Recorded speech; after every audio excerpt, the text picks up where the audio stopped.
Sabemos que o mundo dos negócios está a mudar. Quando o trabalho muda para coworking e os escritórios podem ser em qualquer lado, até aqui. E quando o ambiente salta para o topo da agenda de todos. Então, está pronto para a mudança? Descubra o novo BMW Série 5 Touring Hybrid Plug-in.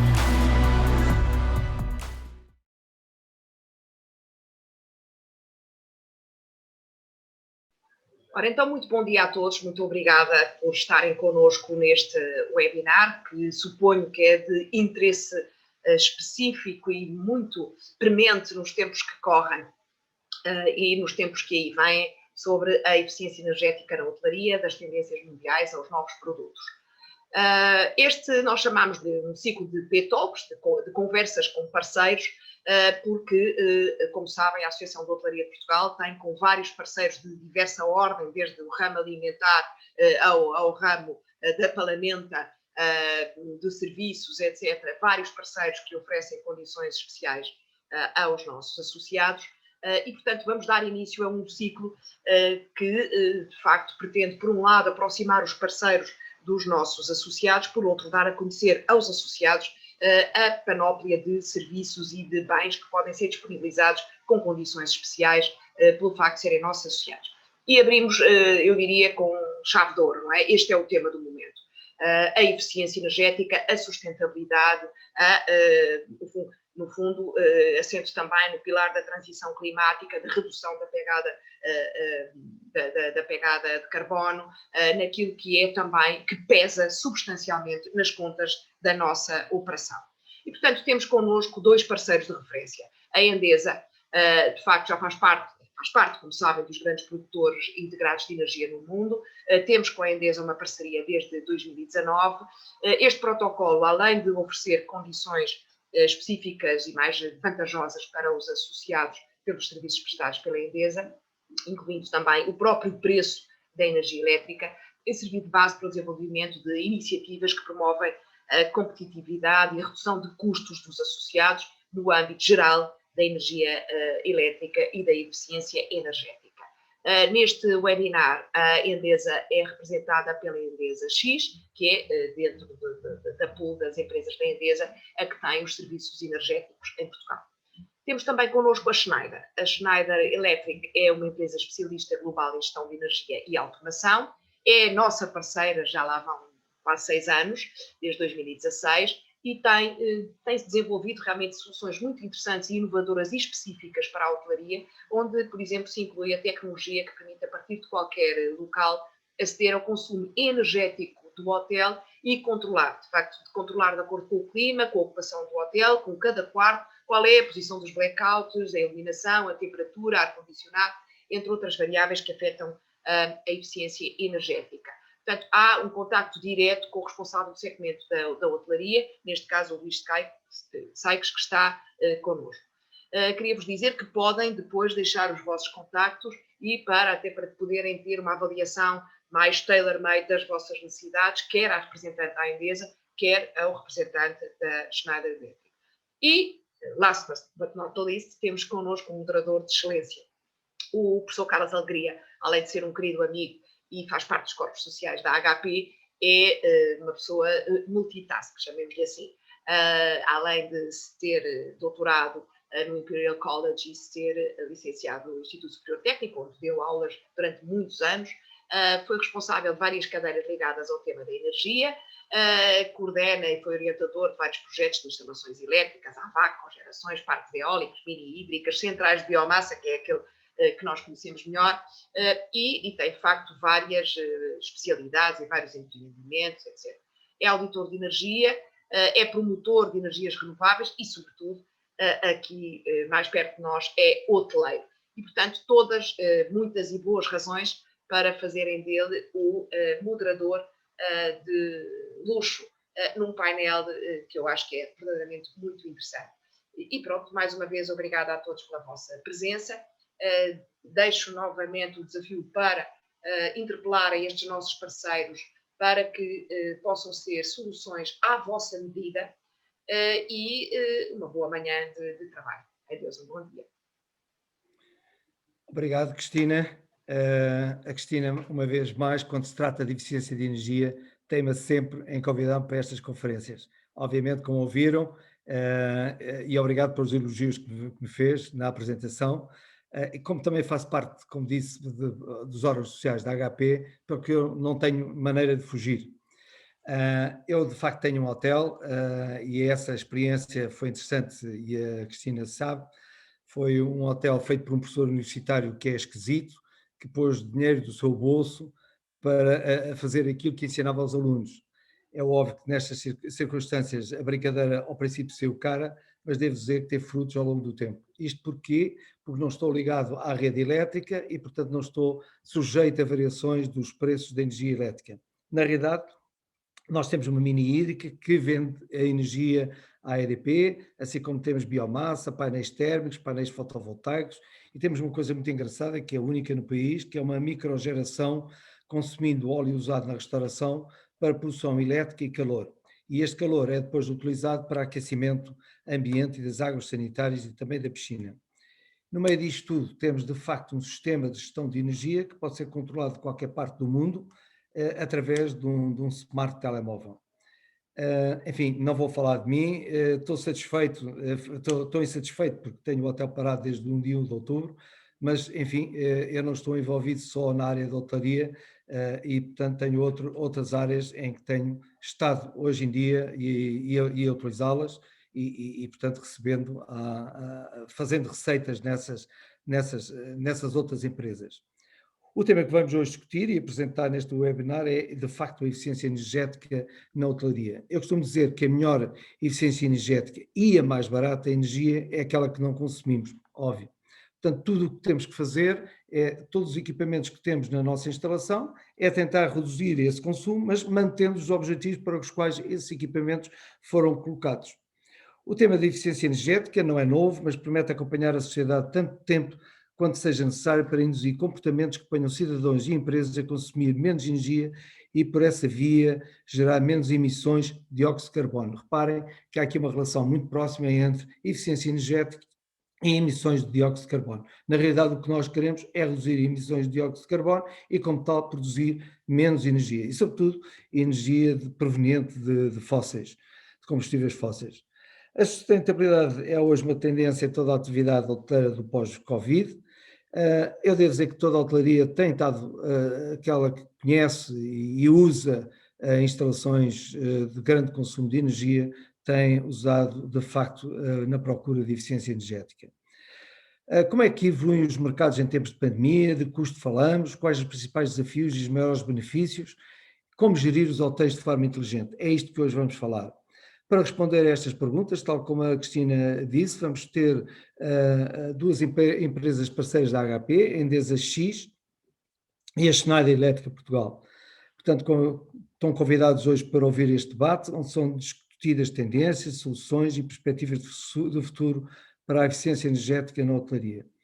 A primeira pessoa que vai falar é a engenheira Vera Marques, que é licenciada em Engenharia Química pela Faculdade de Engenharia da Universidade do Porto, depois fez uma pós-graduação em Gestão de Ambiente. Incorporou a empresa Endesa, famosa, conhecida, quer na produção, quer na comercialização de energia elétrica e gás natural. Ela entrou na Endesa em 2005, onde desenvolveu funções no âmbito da gestão comercial P2B de clientes nacionais e internacionais, estando neste momento muito direcionada para a análise de mercados energéticos e respectivos direitos que os afetam. A função integra de igual forma a cooperação com campos internos e clientes, através de uma assessoria direta aos mesmos, permitindo dar a conhecer tendências de mercado e potenciar os melhores momentos de decisão. A Vera vai-nos apresentar neste webinar o conhecimento que esta grande empresa Endesa, que, como disse, produz eletricidade e gás natural e comercializa estes dois fontes de energia, e que tem que ter, como é obrigado a acompanhar o que se passa quer a nível internacional como europeu e muito em particular o nível espanhol e português sobre os mercados de energia. Vera, passo-te a palavra para apresentar então a tua comunicação. Só favor. Bom, antes de mais, bom dia a todos. e agradecer o convite por parte da HP que nos permitir vir aqui falar um bocadinho de mercados e depois de eficiência energética. E aproveitando o comentário que o engenheiro Carlos Alegria fez no começo, efetivamente a melhor forma de reduzir custos é não consumir, mas como consumimos, não é? É importante, pelo menos para essa parte em que consumimos, e felizmente consumimos, não é? Até porque o setor da hotelaria, eu não estou bem dentro dos números, mas acredito que com a pandemia e com o que aconteceu o ano passado, e que ainda está a acontecer, realmente é um segmento que me parece que saiu bastante afetado pelo Covid-19, não é? Portanto, é importante não só tentar reduzir os consumos, mas também, para o que consomem, ter uma noção do que é que está acontecendo no mercado, quais são os drivers que afetam os preços, neste caso específico mais da energia elétrica, não tanto o gás, diria eu. Portanto, eu vou focar um bocadinho mais a minha apresentação nos drivers que afetam os preços da energia elétrica, depois falaremos também um bocadinho do gás, mas com mais incidência efetivamente na parte da energia elétrica. E para isso pareceu-me importante trazer um suporte de gráfico dos dados que vamos falar, portanto vou partilhar convosco uma breve apresentação. Dá-me só um minuto. Já conseguem ver, certo? Só que isto com as tecnologias, pronto, convém termos, não vai eu estar a falar e afinal não estar a mostrar. Veja se consegue pôr a tela toda. Sim, já está, já. Pronto, e como dizia, vamos falar, tentando não ser muito exaustiva, falar um pouco do que é que aconteceu nos mercados energéticos numa primeira fase durante 2020, com a afetação do Covid, não é? Que todos nós sofremos, seja a nível profissional, seja a nível pessoal, com esta pandemia, que esperemos que entretanto as coisas comecem a melhorar. Depois, numa segunda fase, um pouco o que está a acontecer atualmente, não é? A situação atual, e de forma breve também o que é que podemos esperar para o futuro no que respeita aos preços de energia elétrica. Começando então com, vos falava da afetação do Covid-19 no mercado ibérico. Aqui vamos falar a nível ibérico, porque apesar de estarmos em Portugal, o mercado de energia elétrica é um mercado ibérico, como com certeza a maioria de vocês pelo menos saberá. Portanto, é importante sabermos o que aconteceu do lado de cá da fronteira em Portugal, a nível local, mas também o que aconteceu, o que está a acontecer em Espanha e na Europa, e também já vão perceber porquê, porque há diversos drivers que estão a nível mundial que afetam o nosso mercado. Por isso, vamos falar um bocado sempre, alguns dados relacionados só com Portugal, mas também outros a nível ibérico, a nível europeu ou até a nível mundial. Então, 2020, como sabemos, foi um ano atípico, não é? 2021 ainda vemos um pouco os vestígios disto que falávamos da pandemia, do Covid-19, e isso fez-se notar também nos preços da energia elétrica. E eu aqui é só explicar um pouco, quando falamos, eu tenho aqui no título do gráfico a evolução dos preços spot do mercado de eletricidade em Portugal, e isto vou só aqui explicar um bocadinho como é que funciona este tipo de mercado, para que entendamos depois algumas observações que vou fazer de seguida. Quando falamos dos preços spot do mercado, nós cá a nível europeu temos um mercado marginalista. O que é que isto é?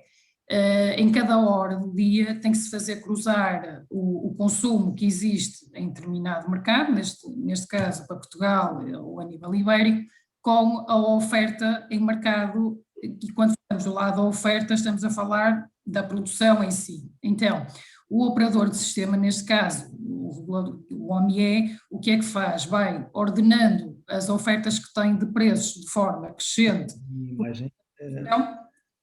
até chegarmos a uma fase em que se cruzam, ao fim e ao cabo, a linha da oferta por parte da produção com a linha da procura, do consumo. Isto a explicar porquê? Porque, apesar de inicialmente os preços que habitualmente entram a um custo inferior, sejam a nuclear, depois a eólica, os fios de água, no fim, o que vai marcar o preço daquela hora específica será o preço que ofertar a última tecnologia a entrar. O que é que eu quero dizer com isto?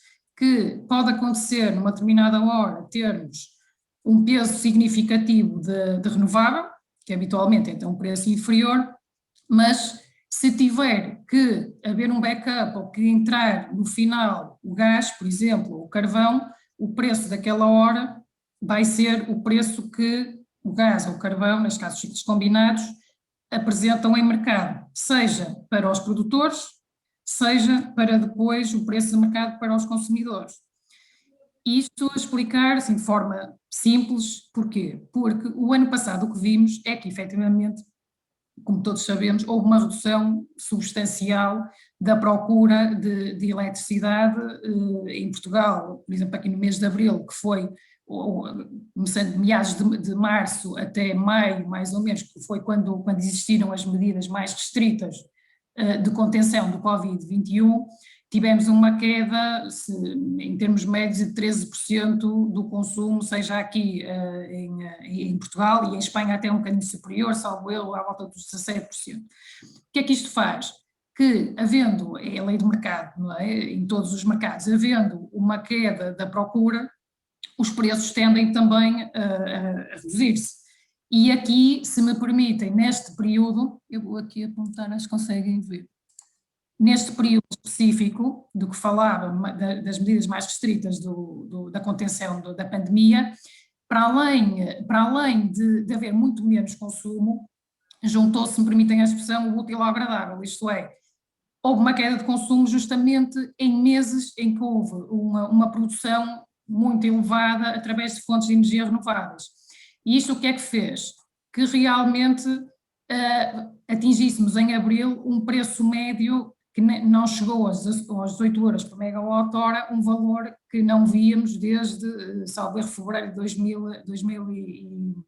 2004, e isto aconteceu, seja aqui em Portugal, seja a nível europeu, por exemplo, na Alemanha, os preços nesta altura, o preço médio de mercado de spot foi para valores que não se viam desde 2000.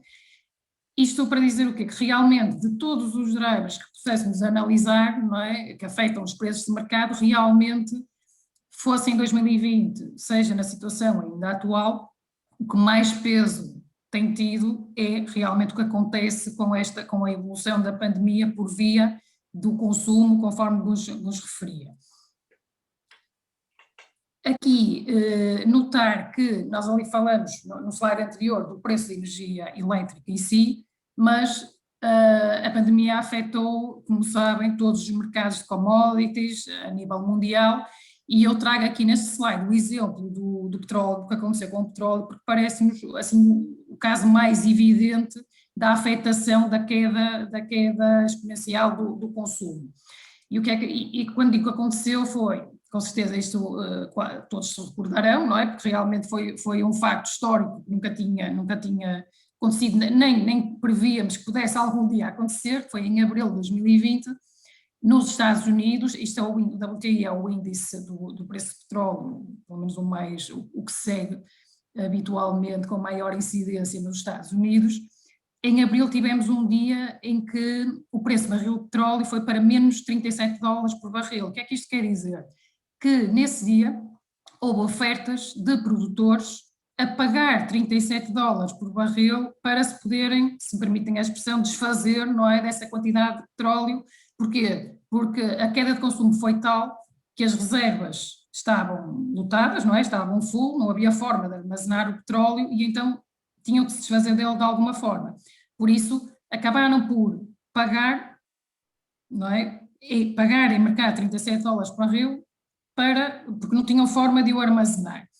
Isto para vermos o impacto que teve a nível mundial, seja nos drivers, seja nas commodities, esta queda abrupta pelas medidas de confinamento.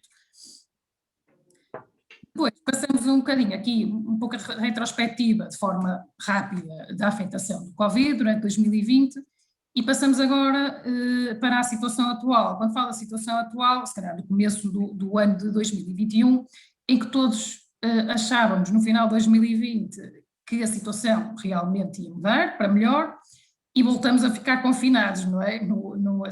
Porque aqui aconteceu em Portugal, mas em diversos países do mundo aconteceu a mesma situação. A que é que isto leva? que realmente nós achávamos que vínhamos 2020 e começámos 2021, pelo menos na parte dos mercados e das commodities, com uma maior certeza do que é que iria acontecer, mas a verdade é que, enquanto que antes nós usávamos, por exemplo, para a análise do mercado, uma tendência de subida, uma tendência de descida, nós próprios em Endesa achamos que fazia sentido criar uma nova tendência em que lhe chamamos a incerteza, porque realmente, como dizia há bocadinho, por mais drivers que se analisem, por mais estudos que se façam, seja em 2020, seja na situação atual, pelo menos em 2021, os mercados vão seguir muito o que acontecer com a pandemia. E esta incerteza que falávamos, que ainda, pelo menos do nosso ponto de vista, que ainda realmente existe, leva a que, quando há incerteza, há muita volatilidade no mercado. O que é que isto quer dizer? Que de um dia para o outro, ainda que não tenhamos suporte de commodities ou dos drivers que analisamos, os preços da eletricidade e do gás, neste caso específico, tem variações muito elevadas de um dia para o outro, sem nós percebermos muito bem o que é que está a acontecer devido ao que falei. Isto só para demonstrar um pouco que realmente estamos num cenário em que, se me permite a expressão, o que é hoje pode não ser amanhã, isto é, não é? Analisamos diversos drivers e se calhar, sem nenhuma razão aparente, num determinado dia o preço sobe muito ou desce, ou tem uma descida substancial, não é? Por isso é que o nosso trabalho do lado de cá, mas já lá no mercado acaba por estar um bocadinho mais complicado do que se calhar há um ano ou há 2 anos atrás. E agora, vendo factos concretos, em relação à eletricidade, tenho aqui, explicar só um bocadinho o que é que tenho no gráfico. A verde temos o preço de futuros da energia elétrica para o ano seguinte, por exemplo, aqui em 2021 é a cotação do mercado para o ano 2022, agora não é o preço spot, como falava, de hora a hora, não é, que está ali diretamente relacionado com as fontes de produção, mas sim o preço que o mercado acha que a eletricidade vai estar cotada para o ano seguinte. E depois a laranja, a evolução do preço do TTF. O TTF, o que é? O índice holandês do gás, que é o que tem mais liquidez aqui na Europa. E depois, a azul, a evolução do preço dos direitos de emissão, do CO2, ao fim e ao cabo, que há uns anos atrás, depois vemos um bocadinho mais à frente a evolução, praticamente não entrava na equação, mas agora sim é um dos drivers que temos que seguir muito de perto, não é? Quando queremos avaliar o que é que poderá estar a acontecer e o futuro da energia elétrica. Aqui só fazer um apontamento. Quando estamos a falar de preços de futuros, eu depreendo que a maioria de vocês, em termos de contratos de energia elétrica, tenham preços fixos, não é? Um contrato em que se fecha um determinado preço e fica vigente durante o período contratual, não é? Só alteram a parte das tarifas de acesso, e então nós também, quando formalizamos uma proposta de preço fixo, o que fazemos na prática seria verificar qual é a cotação do mercado de futuros, do OMIP, no caso a nível ibérico, para esse período. Por exemplo, se estão a fechar um contrato para 2022, num determinado dia, não é? Avaliamos quanto é que está o preço de energia elétrica, a cotação para esse período. E o que vemos é que realmente o que temos visto, pelo menos desde 2019, vemos uma correlação muito direta entre a evolução desta cotação do produto ano e estes dois índices, o CO2 e o TTF. E isto funciona um bocadinho, acaba por estar um deles a complementar um pouco o outro. Isto é, por exemplo, aqui, na altura dos confinamentos que falamos, entre março e maio, mais ou menos, vemos aqui uma queda abrupta, não é, do preço do CO2, que andava aqui a rondar desde a grande parte de 2019, os 24, 28 euros por tonelada, uma queda até aos 15, qualquer coisa, ou aqui à volta dos 16, mas rapidamente recuperou e estamos agora a falar, agora quando entramos em 2021, de subidas exponenciais até 40 euros por tonelada. Pronto, que é realmente, digamos aqui pela própria tendência, uma subida muito, muito elevada. E os preços em eletricidade, recordo que esta linha aqui a verde, acabaram por, a tendência é a mesma, mas a verdade é que não tiveram uma subida tão exponencial conforme tiveram os direitos de emissão. Isto porquê? Porque tivemos o gás, que já vinha com uma tendência em baixa desde aqui final de 2018, o gás que recordo, este é o índice holandês, ok? Que vinha com uma tendência em baixa, aqui com o início do ano, desde meados de novembro, subiu, mas acabou por funcionar como que um teto, não é, à subida do preço da eletricidade, se fosse só por via do CO2. O que é que eu quero dizer com isto, em suma? Que para avaliarmos desde já há algum tempo, esta parte que nós temos verificado é que o preço da eletricidade tem uma correlação muito direta com estes dois índices, preço do gás e dos direitos de emissão. Portanto, para avaliarmos qual é que poderá ser uma potencial boa altura para se começar a olhar para a renovação dos contratos, seja para, por exemplo, para 2022, 2023 ou independentemente do prazo que têm formalizados os vossos contratos atuais, convém seguirmos muito de perto a evolução destes dois índices, não é? Pronto. Porque acredito que tendo um preço fixo, não é? Imaginem que se tiverem fechado um contrato aqui já em 2020, aqui, por exemplo, efetivamente o preço de mercado agora está mais alto do que essa altura, mas se analisarmos um bocadinho mais para trás, temos os preços de mercado para 2022 aqui muito alinhados com os do final do ano de 2019 e bem abaixo do que tínhamos aqui do passado, pelo menos com o histórico até de janeiro de 2018. Portanto, sim, pode fazer sentido, não é? Os que têm os contratos de eletricidade ainda não renovados futuro, ou ao próximo ano, ou agora no decorrer deste ano, realmente avaliar se teriam agora, neste momento, uma melhoria, ou pelo menos igualar o contrato que têm atualmente fechado, que depreendo que seja a expectativa de muitas das pessoas que nos estão a ouvir, não é? Mas realmente a mensagem aqui que queria passar com este slide é que são estes dois drivers, que vale o que vale, porque como dizia, existem outros, mas que temos visto que têm uma afetação mais direta nos preços de energia elétrica de futuros.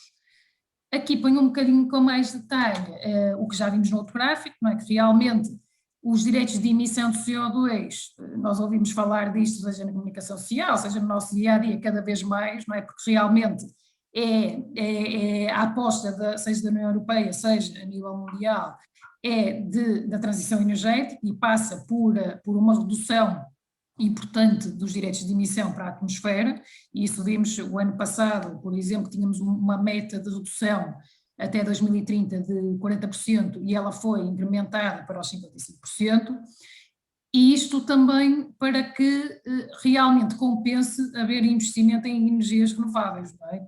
É um pouco por estes dois fatores que se está a fazer esta aposta, não é, na redução do CO2, da emissão de CO2.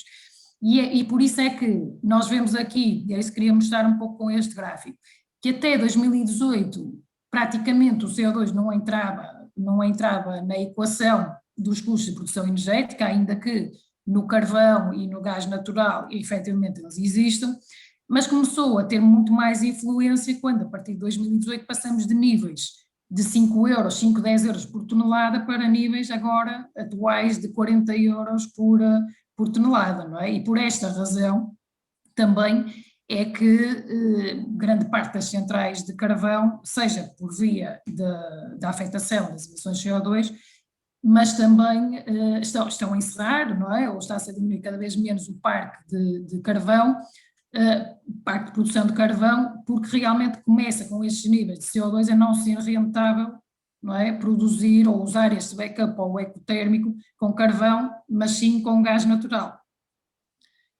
Depois passando para o outro driver então que falamos, que é o gás, o que é que tem estado a acontecer? Realmente nós aqui, ainda que estejamos a nível europeu, há coisas que acontecem do outro lado do mundo que afetam os preços, não é? E um deles, vimos isso muito claramente desde dezembro de 2020, pelo menos até final ou meados de fevereiro, mas ainda se mantém um pouco esta situação, que é, e aqui, ia usar aqui este gráfico no canto superior direito, temos a evolução do índice, sem querer ser muito técnico, mas do índice do JKPM, que é o índice mais conhecido, com mais importância na Ásia, a laranja, e depois aqui a azul, o tal TTF, que falei há bocadinho, que acaba por ser o índice do gás cá a nível europeu. E o que vimos é que realmente, aqui no final do ano 2020, houve um aumento substancial do preço, e isto porquê? Na Ásia, com a entrada do período de inverno, acabou por ser um inverno mais frio do que se estava à espera, e por essa via precisaram de mais gás, não é, para a produção de energia elétrica, o que levou a que aumentassem substancialmente os preços, de forma a ter uma diferença elevada aos preços que se praticavam cá na Europa, para, ao fim e ao cabo, para os produtores de gás desviarem o gás que supostamente poderia vir cá para a Europa, para a Ásia. O que é que isto levou? Que os preços dispararam, cá na Europa também acabaram por subir a mesma tendência, pronto, num grau inferior, mas a verdade é que isto funcionou e ainda está um pouco a funcionar como um driver que afeta os preços cá a nível europeu em alta.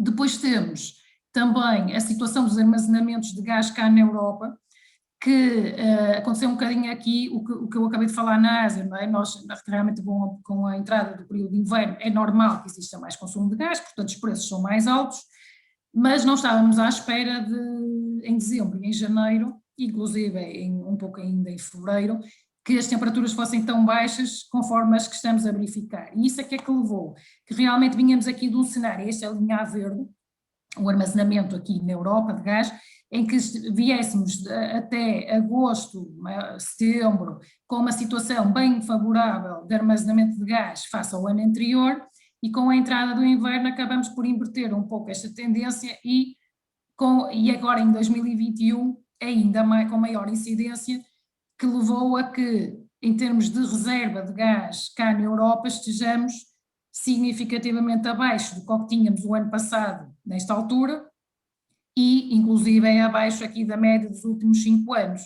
Isto é, ainda que a situação seja dramática, vamos precisar de mais gás para agora, começando o período de verão, pronto, acabar por encher os armazenamentos para depois estarmos um pouco mais confortáveis, ou servir de colchão, se me permitem a expressão, para o inverno. Portanto, em termos do mercado de gás, os preços já estiveram mais elevados, efetivamente, mas estamos ainda aqui num período em que a nossa expectativa é que agora, com a entrada do verão, com as temperaturas mais altas e com esta situação um pouco mais regularizada e com maior chegada de GNL cá à Europa, que se comece a ver, pronto, uma descida, ainda que não seja substancial, dos preços de gás. Mas, lá está, temos que ter em conta o que irá acontecer também aqui do outro lado do mundo, como dizia há bocadinho. Portanto, em suma, antes de passar um pouco para agora o que é que achamos que vai acontecer no futuro, um pouco que referi no slide anterior, realmente para a avaliação dos contratos de energia elétrica é muito importante seguirmos de perto, pelo menos nos contratos de curto, médio prazo, não é? Se estivermos a falar de contratos para 2024 ou 2025, a situação já é um bocadinho diferente, são outros drivers que afetam, mas pelo menos no curto, médio prazo seguimos muito de perto, seja aos preços de gás, seja aos preços dos direitos de emissão, para termos uma ideia de como é que podem evoluir os preços de energia elétrica. Vera, eu pedi-lhe para acelerar, está bem?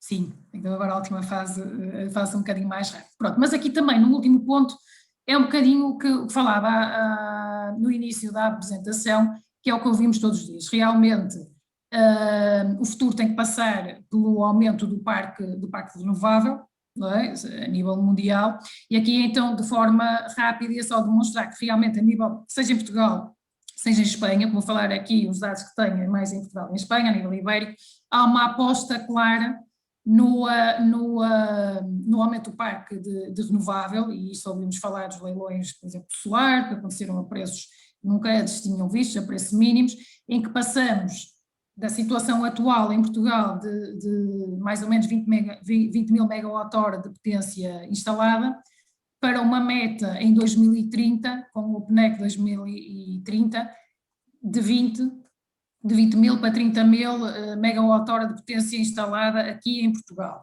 E o foco, como vemos aqui nesta parte em amarelo, o foco vai estar por reduzir o gás e o carvão, justamente pelo que falámos, não é? Porque emitem CO2 e acabam por não ser tão rentáveis conforme as energias renováveis, e apostar num crescimento importante da hídrica, da solar e da eólica.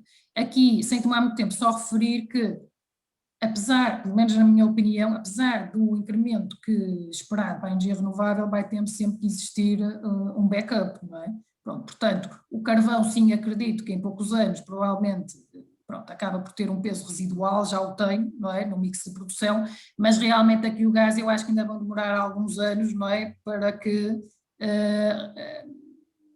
na minha opinião, não se poderá extinguir totalmente para que haja uma redução importante da produção com ciclos combinados. E isto refiro só um pouco para esclarecer o que falamos no início da apresentação, que realmente, por mais renovável que exista, havendo o backup de fontes fósseis, neste caso, por exemplo, o gás, acaba por marcar os preços de mercado também. Depois, do lado de Espanha, acontece o mesmo, não é? A aposta é realmente por aumentar também a potência instalada de fontes de energia renováveis, mas para terem uma noção do diferencial, nós em Portugal temos 20 mil megawatt-hora instalado, em Espanha estamos a falar à volta de 100.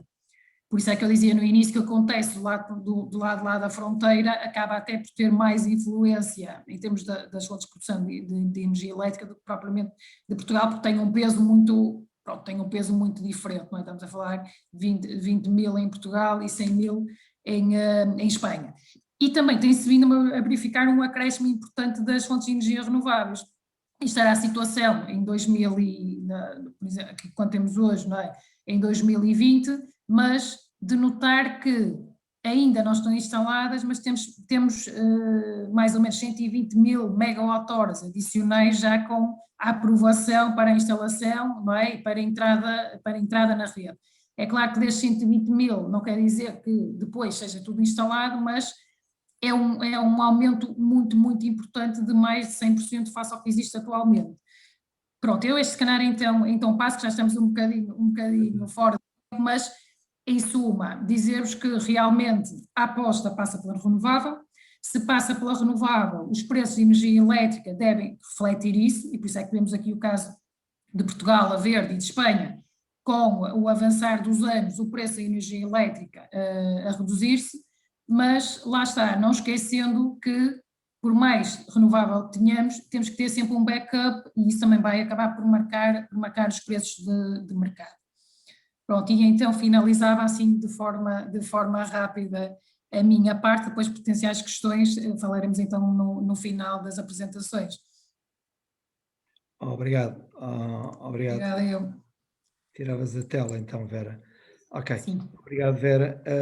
A importância ficou perfeitamente espelhada nesta apresentação.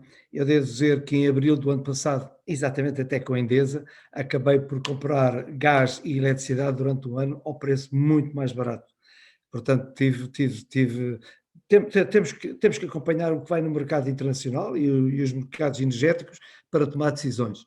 E eu, de facto, tomei essa decisão em abril do ano passado, quer de gás, quer de eletricidade, e tenho uns preços hoje excepcionalmente baratos comparados com os preços de hoje.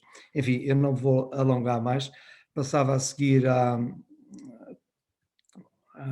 seguinte, Ruth, deixa eu ver se eu apanho aqui a Ruth.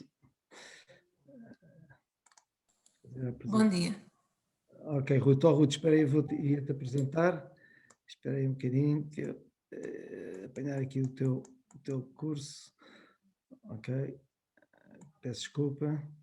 Pronto, a Ruth também é licenciada pela Faculdade de Engenharia da Universidade do Porto, Ruth Pilão. Formou-se em Engenharia Eletrotécnica e Computadores, no ramo de energia. É responsável pelo Customer Insight da Endesa X, em Portugal, que se enfocam sobretudo nas soluções digitais e serviços de consultadoria de energia. Foi anteriormente, durante 8 anos, a responsável pelo departamento de marketing de uma grande empresa nacional do setor de material elétrico. A colega Ruth vai apresentar um conjunto de soluções que, tendo presente e medida em tempo real os consumos e os funcionamentos dos equipamentos e aplicando algoritmos, em particular inteligência artificial, como o reconhecimento de padrões de funcionamento, atuar na redução dos consumos, mantendo simultaneamente o conforto dos utentes e o ambiente saudável. Ruth, por favor, a palavra é tua. Obrigado. Olá, muito bom dia e antes de mais agradecer o convite à HP e a participação de todos que aqui estão neste fórum.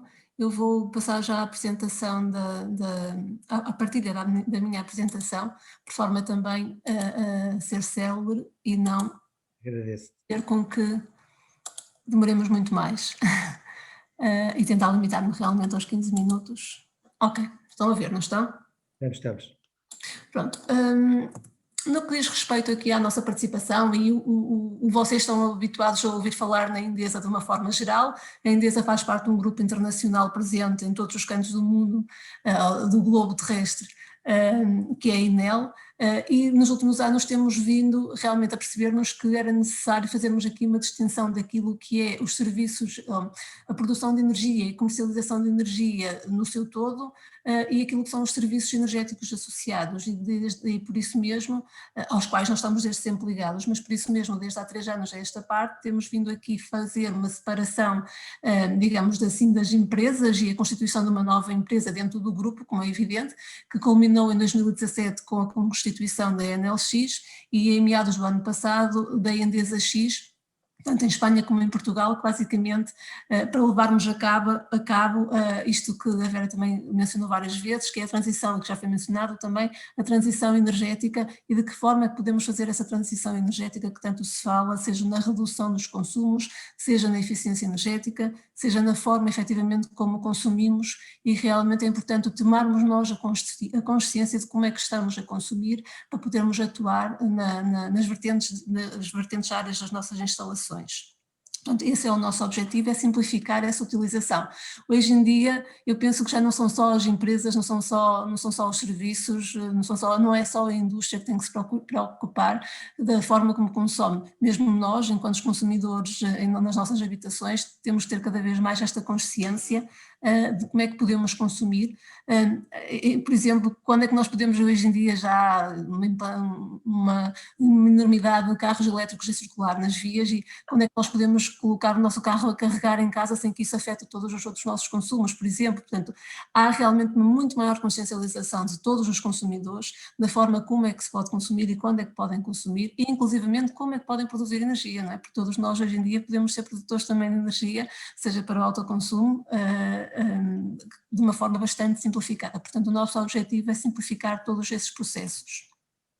Temos então aqui 3 vertentes, apesar daqui poderem ser vistas 4 vertentes, mas temos 3 vertentes distintas no que diz respeito à nossa forma de atuar no mercado, à nossa forma de atuar na transição energética, que diz respeito precisamente ao B2C, portanto ao cliente final. Estamos nesta área do B2C, com os serviços associados e na ajuda que nós podemos dar aos nossos clientes na eficiência energética, da forma como podem fazer os seus consumos nas suas habitações.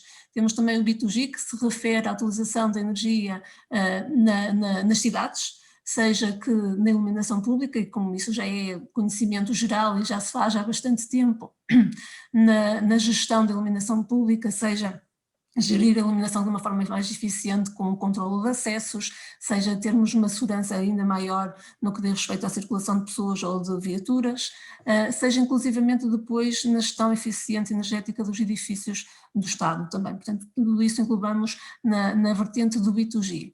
Temos depois também, é a parte onde eu estou mais envolvida, a vertente vocacionada para o B2B ou e-industries.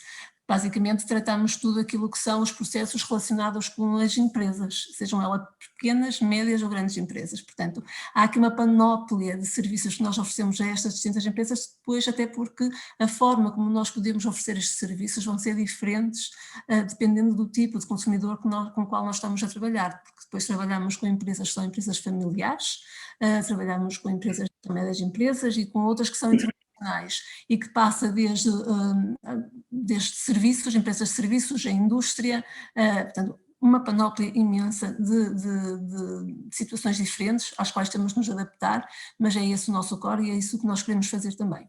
Uma outra vertente que depois está envolvida nestas 3 também é a mobilidade elétrica, e nós temos uma direção só vocacionada para a mobilidade elétrica, que em Portugal também estamos presentes, mas apenas no segmento particular, uma vez que nós temos uma visão um bocadinho diferente daquilo que é a visão portuguesa no que diz respeito ao carregamento, à infraestrutura pública de carregamento de veículos elétricos, e portanto nós ainda não entramos cá em Portugal nessa vertente, estamos sim no setor de serviços, comércios, de empresas, portanto particular.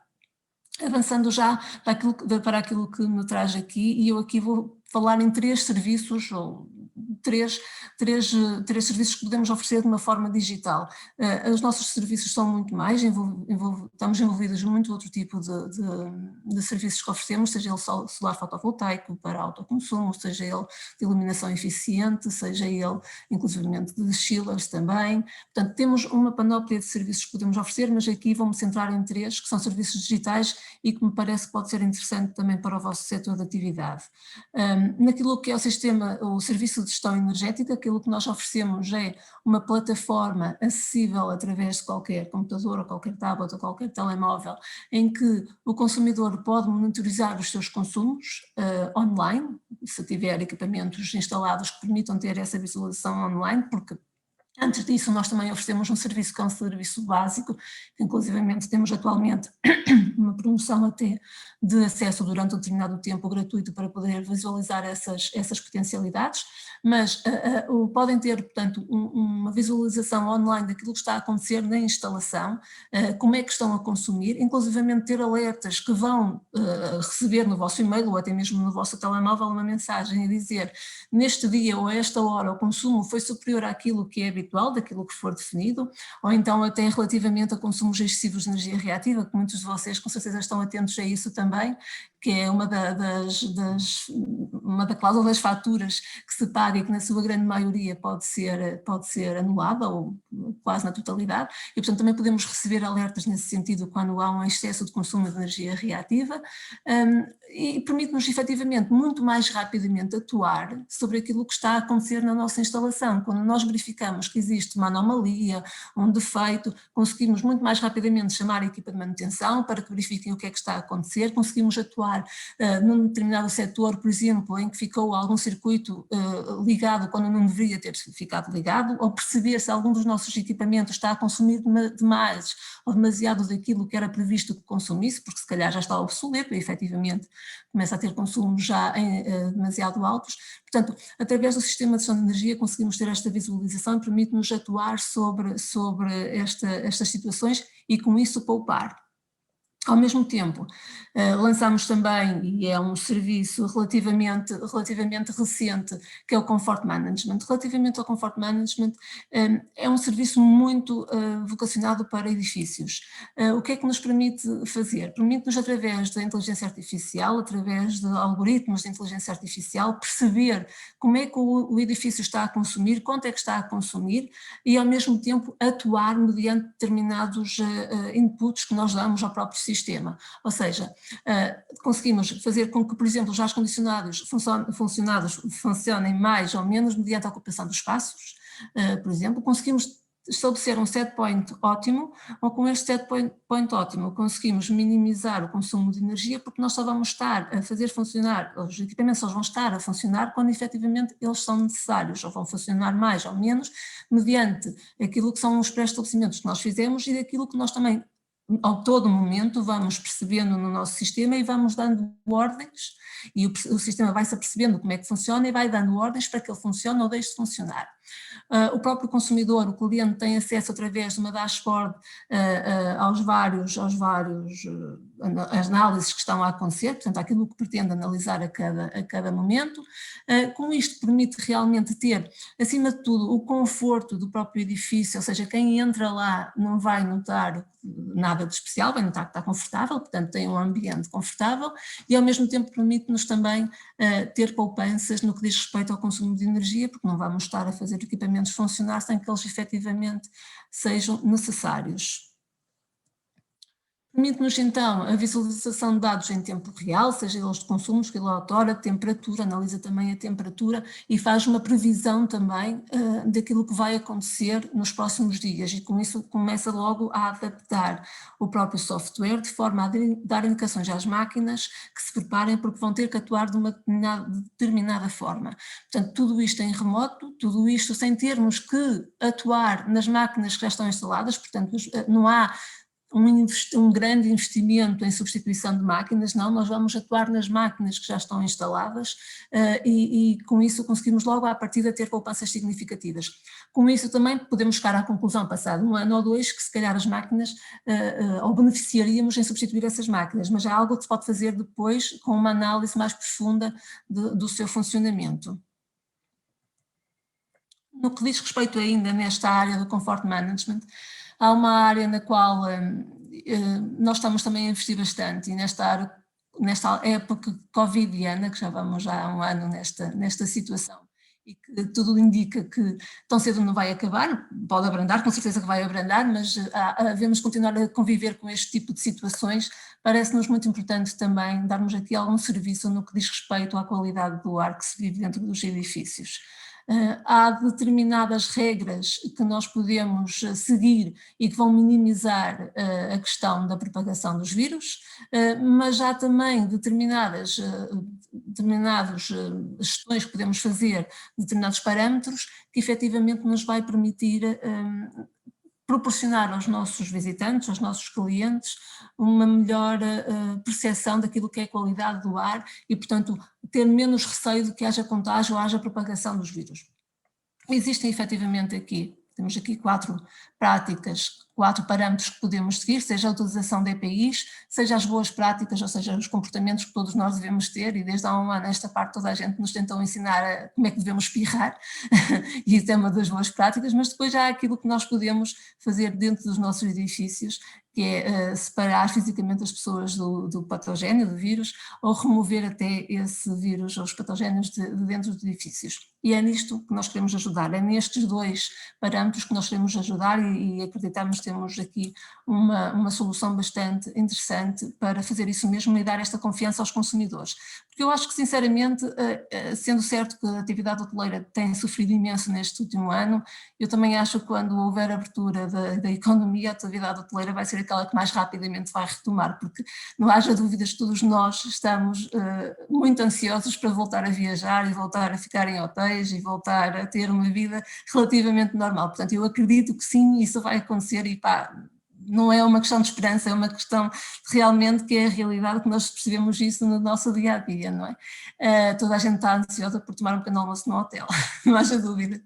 Portanto, quanto mais as pessoas percepcionarem que o hotel tem efetivamente ou realizou ações no sentido de lhes proporcionar esta confiança do ambiente e que vão estar seguros, eu acho que mais possibilidade tem de se retomar ainda mais rapidamente. Portanto, o que é que faz a nossa plataforma no nosso sistema de gestão?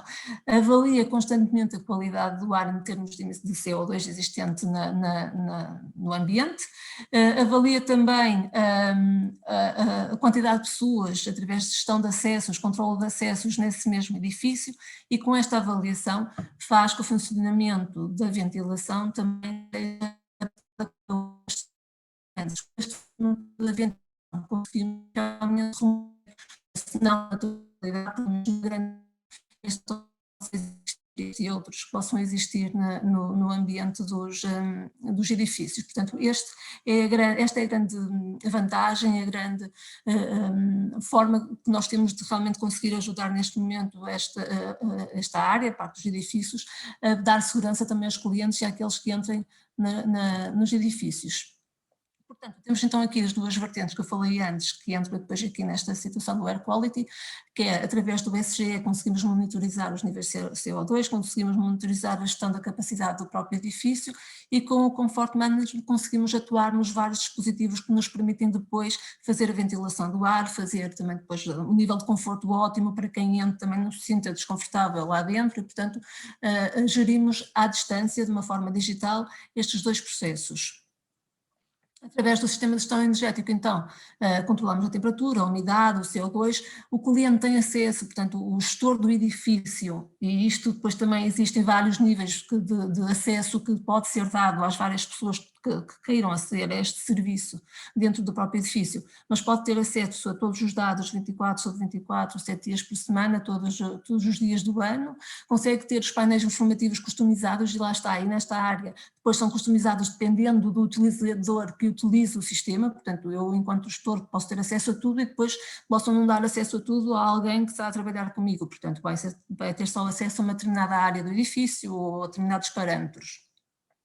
A Visa tem sistema de alerta, que eu falei antes também, um sistema de alerta que seja para picos CO2, seja para outras variáveis também que entendamos que são necessárias de gestão energética e, portanto, monitoriza a qualidade do ar interior e com isto melhora o funcionamento da ventilação sempre para o ponto ótimo. Isto aqui eu acho que é essencial de referir, estamos sempre a trabalhar no ponto ótimo, porque nós podemos pôr a trabalhar sempre no máximo e ok, vai estar a trabalhar e bem, vai estar sempre a trabalhar no máximo, vai ter o equipamento um desgaste muito mais rápido do que aquilo que seria normal e ao mesmo tempo também um consumo energético muito superior. Portanto, aqui estamos sempre a trabalhar naquele ponto ótimo que é o conforto e a eficiência energética, isto é essencial ressalvar. Permite-nos também, através do ESG, então, fazer o controlo de acessos através de fotocélulas, permite também gerir a capacidade do edifício, saber quantas pessoas estão dentro, temos mais uma vez os relatórios, o display customizável e com o Comfort Management permite-nos então fazer o controle de ventilação do edifício através da implementação de recomendações oficiais, uma vez que cada vez mais está a haver legislação também nesse sentido, não é? E assegurar o conforto após a implementação destas medidas. Quem entra no edifício não se vai sentir nem com muito frio nem muito calor, mais uma vez é o ponto ótimo de utilização, sempre minimizando o consumo de energia elétrica. Muito rapidamente também, vou só apresentar um case study, que é de um hotel, precisamente, um hotel em Espanha, que tem 4 chillers e 3 caldeiras para controlar. O custo de instalação que aqui coloquei, estou a falar de um caso verdadeiro, portanto não saiu da cabeça de ninguém, é algo que efetivamente é verdadeiro. O custo daquilo que estamos aqui a considerar é o custo de, quando eu disse que não há alteração dos equipamentos que lá estão, é verdade, que agora temos que colocar analisadores de rede, temos que colocar cabos de comunicação, portanto temos que colocar uma série de equipamentos para fazer esse controlo. Portanto é essa a instalação que está aqui incluída. Nós na Endesa, neste tipo de serviço, damos a possibilidade de pagar até 24 meses este serviço de instalação, portanto os equipamentos, e portanto significa que seria uma mensalidade de 705 € ao longo de 24 meses. Depois temos também a cota associada ao serviço de gestão, aquilo que vai fazer com que realmente a ventilação e o ar-condicionado e todos esses sistemas funcionem de uma forma ótima. Estamos a falar de cerca de 4.000 € de uma cota anual e 336 € mensais, portanto. Temos então, nos primeiros 24 meses, uma cota mensal de cerca de 1.000 € e a partir do 25º mês uma cota mensal de 336 € associada ao serviço. No que é que isto se traduz em termos de benefícios, de ganhos, quando é que eu vou retomar o meu investimento dos 16.000 € iniciais? Estamos aqui. Portanto, nesta primeira coluna temos então a situação atual do hotel em termos de consumo energético com aquelas 7 máquinas, 4 chillers e 3 caldeiras, temos um consumo anual energético de cerca de 94.000 €. Okay? Nos primeiros 24 meses reduzimos, e isto pronto, é nos primeiros 24 meses e nos restantes, como é evidente, reduzimos de 94.000 para 80.000 € o consumo energético com estes equipamentos. Okay? Com o custo do serviço nestes primeiros 24 meses que temos associado à instalação dos equipamentos e a cota do serviço são 12.492 € e temos no final, ainda assim, no final destes 2 anos, 1.652 € de poupança, ou seja, isto significa que conseguimos um payback inferior a 2 anos, o que é fantástico. Posso-vos dizer também para hotéis mais pequenos, e também temos já simulações e temos já clientes nesse âmbito, hotéis mais pequenos, onde temos por vezes payback a rondar os 3 anos, portanto aumenta alguma coisa, mas a partir desses 3 anos temos sempre um retorno, portanto já não há o custo, pelo menos nos equipamentos. A partir do 25º mês, em que temos já a instalação paga, por assim dizer, temos simplesmente a cota do serviço, que são os 4.000 € anuais, e temos uma poupança relativamente à primeira situação, à situação atual, de cerca de 10.000 €. Portanto, acho que é aqui uma oportunidade fantástica, não só de eficiência energética, de poupar na fatura de energia elétrica, como também de transmitir segurança e conforto aos utilizadores dos edifícios. Eu termino aqui a minha apresentação, porque eu acho que também já me esti um bocadinho. De qualquer das formas, deixo o meu contacto. Temos também sessão de perguntas e respostas no final, que também espero responder àquilo que me for solicitado, e fica o meu contacto também, podem me contactar, seja para este serviço, seja para um dos outros que eu também falei muito rapidamente, que se não for eu a lidar com esses serviços, com certeza passarei a quem de direito. E muito obrigada pela vossa atenção e um bom dia.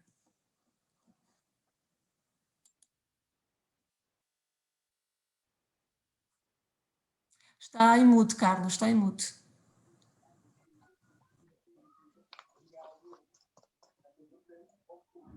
Peço desculpa, estava em mute, desconhecia, isto para não ouvir ruído durante quando os meus colegas estão a falar. Ruth, gostei muito da tua apresentação, em particular este exemplo final, porque traduz exatamente o trabalho que vocês fazem e de facto o payback rápido que se consegue com os algoritmos e com os sistemas que vocês possuem e que põem à disponibilidade dos clientes.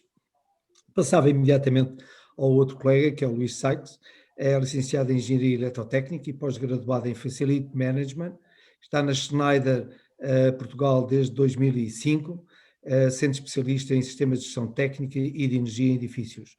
Atualmente é responsável comercial do setor público e do segmento de hotelaria em Portugal. A Schneider é muito conhecida no nosso mercado, com equipamentos excepcionais que permitem atuar nos equipamentos existentes numa instalação, apoiada em algoritmos eficazes, fazer uma gestão de energia inteligente e eficaz. Nada melhor que passar a palavra ao colega Luís, que vos vai apresentar as soluções para os colegas hoteleiros, hoje aqui presente neste webinar. Luís, tens a palavra. Muito obrigado. Bom dia a todos. Eu tenho que começar, naturalmente, por agradecer a oportunidade que nos é dada de participar nesta iniciativa. O agradecimento, naturalmente, à Associação de Hotelaria de Portugal. Cumprimentar também a Endesa e os anteriores oradores que colaboraram neste evento e, naturalmente, cumprimentar o professor Carlos Alegria enquanto moderador. Nesta iniciativa que nos é dada, nós vamos aproveitar para partilhar algum conhecimento que temos no que diz respeito a alguns conceitos relacionados com a eficiência. É o tema da nossa conversa de hoje, falar sobre eficiência, sobre tendências mundiais a nível dos produtos, das soluções. Vamos falar também dessas tendências, como é que nós vemos a evolução deste mercado em termos de oferta, em termos também de comportamento do próprio mercado, que diz respeito à procura, o que é que se quer hoje em dia efetivamente. E vamos concretizar mais para a frente com algumas ideias, algumas sugestões, algumas medidas que são perfeitamente execuíveis e possíveis de serem implementadas, quer em instalações existentes, quer também consideradas desde o projeto, desde a concepção, em instalações novas, em sistemas novos. Vou-me suportar de alguns slides.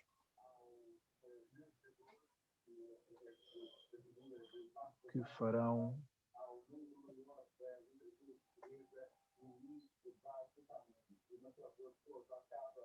um suporte à mensagem que queria partilhar convosco.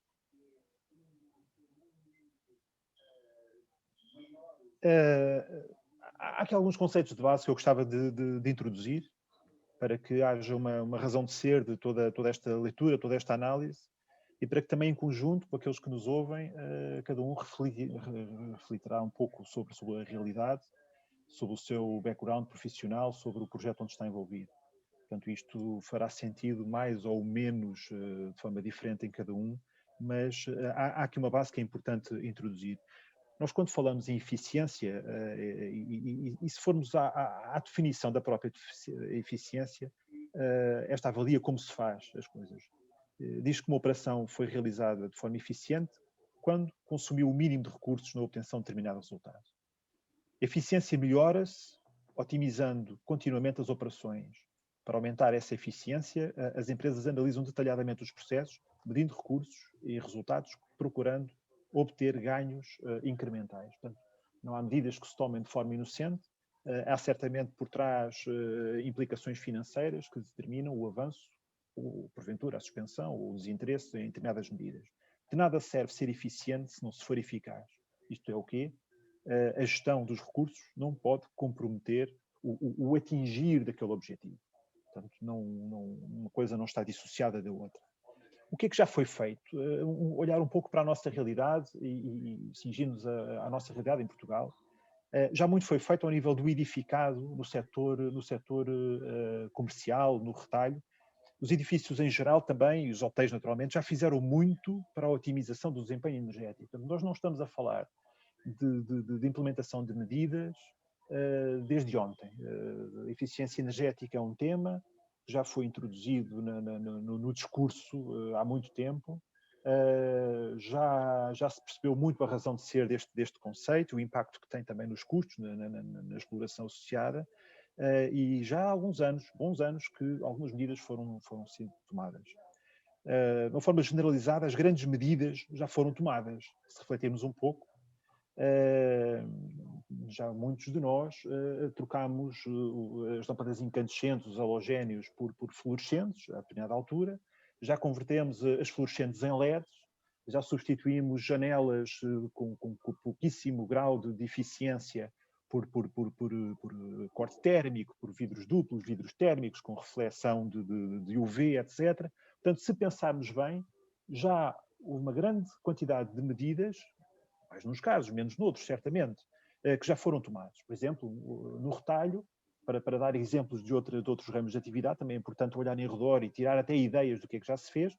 Já todos vimos os corredores de frio, na maioria das unidades das grandes superfícies, ou quando tiramos um fresco ou um congelado, com aquelas portas de contenção de ar frio ou ar gelado dentro dessa mesma câmara. Há uns anos atrás, havia uma cortina de ar, havia uma transmissão de temperatura para as zonas de circulação das pessoas, onde estão os clientes. Portanto, até nesse aspecto, pequenas medidas que foram sido tomadas quase de forma imperceptível foram sido consideradas. Nós estamos agora numa fase de gestão fina destas medidas, que se centra na seleção de algumas ferramentas, naturalmente de software e de aplicações das apps. Portanto, é natural que os grandes fabricantes tenham, as marcas, as empresas de serviços, apostem cada vez mais na gestão propriamente dita dos recursos, com suporte a softwares, a aplicações em dispositivos móveis, enfim, o que quisermos, do que propriamente equipamentos, apesar de, mais para a frente, já vamos falar em alguma tendência de evolução do próprio hardware, do próprio equipamento. Portanto, nota importante, as medidas mais básicas e mais impactantes em termos de redução de gastos com a energia, na maioria dos casos já foi tomada. Portanto, os grandes saltos de redução de consumos de energia, para quem já tomou uma série de iniciativas muito sobre a construção até do próprio edifício, com sombreamento de janelas, com coberturas, etc., terá que ter uma ambição um pouco mais moderada nesta fase em que já se está a afinar o pequeno detalhe no controle das instalações. Isto é importante e continuo aqui ainda neste slide e na parte introdutória, para depois então evoluirmos e explicar então o que é que eu quero dizer com isto. Para percebermos para onde caminhamos, também é importante ter esta noção. A indústria. A indústria reparemos na indústria que foi o principal setor de atividade a tomar estas medidas e o que se antecipou a todas as outras, principalmente no que diz respeito ao setor terciário. Foi a pioneira na introdução de medidas de eficiência operacional, onde também se inclui a eficiência energética. Os primeiros passos, efetivamente, visíveis, foram desde a Segunda Guerra Mundial, os anos 50, numa Europa completamente destruída, num Japão igualmente destruído, o aumento da procura de produtos, a escassez de mão de obra, tema que já foi falado hoje, o aumento da industrialização implicou necessidades de maior disponibilidade e maior produtividade. O aumento dos custos do capital, o custo do dinheiro, tão importante hoje em dia, obrigou ao fabrico de bens mais duradouros e de operações mais controladas. Começou a preocupação em determinar o custo por unidade de cada peça, de cada componente daquilo que se fazia. Eu acredito que nós, no setor terciário, no questão de respeito à hotelaria, que é aquilo que nos traz hoje, é para aqui que caminhamos. Para o detalhe, quase que para saber quanto é que custa uma noite de um cliente num determinado quarto de hotel. E quase que para termos uma fotografia desse cliente, em termos de pegada ecológica, em termos de gastos de energia. Para este nível de detalhe caminhamos. Eu deixei para o final o residencial. Acredito também que o setor residencial é aquele setor onde há mais para fazer. Talvez por dimensão, por capacidade de autofinanciamento, é nas habitações onde se encontram as maiores oportunidades, onde os passos mais significativos, na maioria dos casos, ainda não foram dados. Pese embora, desde os anos 90, haver legislação que já define algumas questões construtivas, utilização de materiais, boas práticas, etc. Portanto, passámos de um período de construção um bocado, enfim, sem regra para algo já relativamente bem regrado até aos dias de hoje. Aliás, é conhecido hoje iniciativas do Estado para apoio à implementação de medidas para aumento de conforto e de eficiência energética, com substituição de janelas, com a aplicação de ETICs por aí fora. Bom, então, se em muitos casos no setor terciário já se substituiu o equipamento e os materiais, é a altura de otimizar processos, tornando-os mais eficientes. Pode ser um algoritmo de funcionamento de uma central térmica, pode ser um sistema de distribuição de ar. Bom, mais à frente vamos falar sobre isso. Vamos passar aqui para outros casos. A visão permanente e global de tudo aquilo que fazemos deve ser uma prática habitual para a ajuda à tomada de decisão. Onde reparar que quer no que diz respeito àquilo que é a razão de ser de uma atividade hoteleira, que é garantir a melhor experiência dos hóspedes. A nível da eficiência operacional, porque os hotéis são dotados de equipas pluridisciplinares, enfim, de técnicos, de recepcionistas, de housekeeping, etc. Portanto, toda esta gestão operacional, gestão das equipas, tem que ter também uma visão muito, muito objetiva e coordenada entre elas. E, naturalmente, a questão que diz respeito à sustentabilidade. Há aqui um elo de ligação, é transversal, idealizar, executar e operar. Estes três momentos não devem ser dissociados um do outro, pelo que devemos ter sempre em atenção as consequências das ações que nós hoje tomamos. A opção por um determinado sistema, por um determinado equipamento, por um determinado método de trabalho, qual é a consequência que vou ter no futuro? Muita atenção sempre ao custo associado à compra versus o custo posterior da exploração. Até porque há pressões externas que nos empurram para um determinado caminho e que são compromissos sobre os quais não nos podemos aliar, não são opções. Eu falo aqui na questão do COP21, no Acordo de Paris,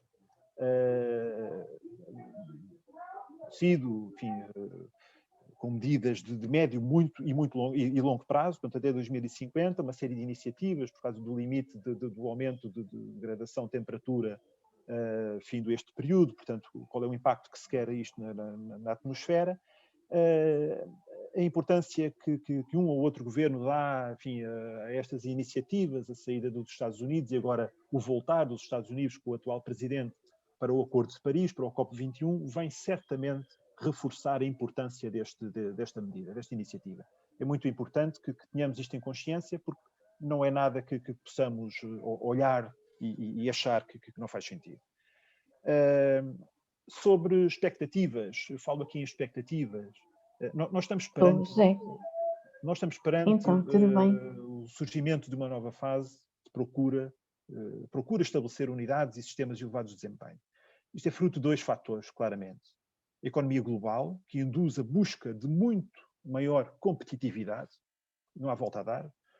A oferta está aí, o segmento da hotelaria é muito sensível à competição, à concorrência, à oferta, até noutro tipo de produto, para além daquela que é oferecida pelo próprio hotel, alojamento local, etc. Portanto, pode não ser uma concorrência direta, porque o tipo de oferta é ligeiramente diferente, certamente, mas que puxa para ele clientes, claro que sim.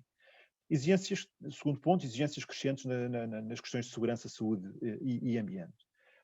Algumas características qualitativas que é preciso assegurar: o alto nível de fiabilidade, custos de operação e manutenção controlados, automação e controlo avançado, equação naturalmente com ecologia, soluções seguras, baixa necessidade de intervenção, soluções de qualidade, duradouras, lá está, os passos que a indústria já tinha dado antecipadamente, eficiente energeticamente. Isto é muito importante.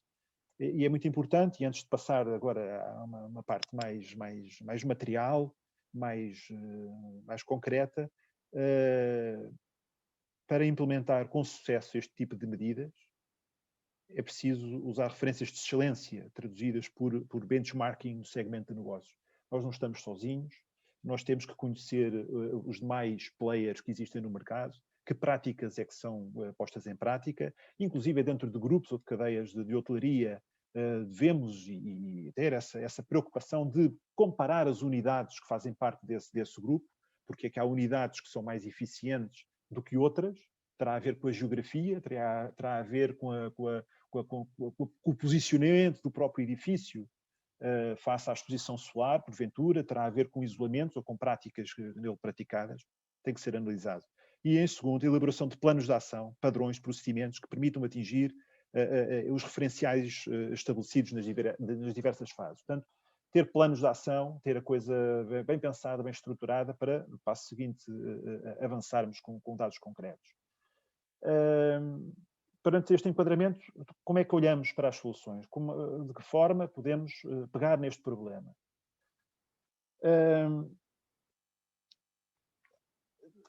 Sempre com a preocupação de cumprir indicadores de desempenho. As medidas que se tomarem devem ter sempre presente a pressão constante que um hoteleiro tem quando conduz o seu negócio, a sua operação, quando tem que responder perante os seus investidores, acionistas, perante os clientes que estão a usufruir daquele serviço, perante os demais colegas que estão na organização. Os gestores hoteleiros são inundados de indicadores de desempenho, taxas médias de ocupação, RevPAR, portanto, Revenue per Available Room, taxas de ocupação diárias, e para garantir o cumprimento desses indicadores, também a gestão das reclamações, do bem-estar e a opinião positiva que os clientes devem ter sobre aquela unidade. Sabemos que hoje, com muita rapidez, se colocam opiniões, enfim, negativas, muitas vezes injustas, em plataformas e dispositivos digitais, pelo que a capacidade de resposta também deve acompanhar esse fenómeno. Que as medidas sejam tomadas em função também do MTTR, é um acrónimo que eu utilizo no sentido do tempo médio para recuperação de um sistema. Portanto, uma implementação de um sistema que deve ter também capacidade de se recuperar e de ser bem posto em funcionamento. O foco no diagnóstico rápido das avarias dos equipamentos. Porquê? Porque eu devo ter a ocupação do meu tempo na reparação dessa avaria e não perdê-lo no diagnóstico e perceber onde é que ele se encontra. O foco da integração de sistemas, já lá vamos também falar sobre isso, e o foco no valor acrescentado para o cliente. Que todas as medidas que sejam tomadas sejam sempre tendo em atenção o interesse, o bem-estar do cliente. A oferta. Pois, nós estamos presentes na infraestrutura elétrica de média e baixa tensão. É a história da Schneider Electric desde há muitos anos esta parte. Nós estamos presentes também no que diz respeito aos sistemas de gestão técnica, os sistemas BMS e nos sistemas de gestão dos quartos, portanto, mais uma sigla, mas tem a ver com o controle dos quartos, enquanto unidade autónoma integrada naturalmente num sistema maior. Os centros de dados, as salas com bastidores, o PS, os sistemas de refrigeração fina e de alta performance para este tipo de instalação, o controlo e a utilização de micro-redes. Temos um slide seguinte que fala sobre isto, muito em linha também com as apresentações que foram feitas antes pela Endesa. Iluminação de segurança, aparelhagens, automatismos por aí fora, sistemas de carregamento de veículos elétricos, que é importante. É importante considerar que muito mais do que o equipamento que é colocado na parede, a tal tomada ou pedestal onde nós ligamos as nossas viaturas, é o controlo da infraestrutura elétrica que está por trás. A energia elétrica não é finita, os carregamentos de veículos obrigam a uma disponibilidade de energia brutal, em termos de corrente, em termos de energia momentânea, instantânea, que tem que ser assegurada. Não é possível carregar um veículo de cada vez, portanto, se nós tivermos uma presença de vários veículos de clientes para utilizar, é importante assegurar que há elevada disponibilidade de energia, mas por ser finita tem que ser gerida, em termos de não ultrapassar determinados tetos que fariam, porventura, disparo de proteções, para assegurar que a gestão das prioridades é realmente uma realidade, porque nós podemos ter veículos prioritários face a outros, e porque muitas vezes temos que carregar cada viatura a meio gás para que tenhamos mais em permanência, mais em simultâneo do que propriamente um e depois a seguir o outro, etc. Portanto, para além de determinação de custos associados, porque são gastos grandes com energia, e depois fica nas mãos do hoteleiro imputar esses custos associados à energia por via do carregamento do veículo elétrico ao cliente ou não. Portanto, não é um custo displicente, não nos podemos esquecer ou ignorar que ele existe, tem e vai ter cada vez mais um grande peso nos gastos de energia do edifício, pelo que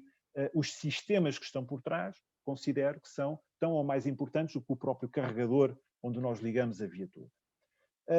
Os sistemas não são ilhas, portanto esta imagem ilustra o nosso universo e os universos, enfim, próximos, o leque de sistemas que equipam as nossas instalações, a integração com plataformas é presente e não futuro. Atenção a isso. A interligação não é uma coisa que seja, enfim, discutida, é assumida, os sistemas comunicam entre eles, os sistemas de ocupação e gestão de um quarto comunica muitas vezes com o sistema de ocupação, perdão, com o sistema de gestão de iluminação e de climatização, de stores, etc., do mesmo quarto. Portanto, há um cruzamento normal deste tipo de sistemas. Aqui leva-me a dar aqui um aspecto sobre as tendências dos materiais, dos equipamentos. Não tenhamos ilusões que a maior evolução em termos de equipamentos que hoje estão disponíveis no mercado tendem para tornar tudo comunicante. Tudo comunicante. O equipamento mais pequeno de corte e proteção há de ser comunicante daqui a pouco tempo. Ele próprio há de ser autónomo a indicar a um sistema que está aberto, está fechado, está em sobrecarga, está em avaria, o que quer que seja. Isto vai gerar dados. As comunicações geram dados que têm que ser trabalhadas, têm que ser transformadas em informação válida, credível, útil para quem explora. Daí a importância de plataformas de gestão, software, etc., tal como disse inicialmente, é porventura o maior capítulo de desenvolvimento dos grandes fabricantes, tem a ver com a parte das comunicações a nível do hardware, tudo será comunicante daqui para a frente, versus o desenvolvimento de plataformas que trabalhem essa mesma quantidade brutal de dados. Luís, podes avançar, agradecer. Estou a avançar já com controlo, com noção.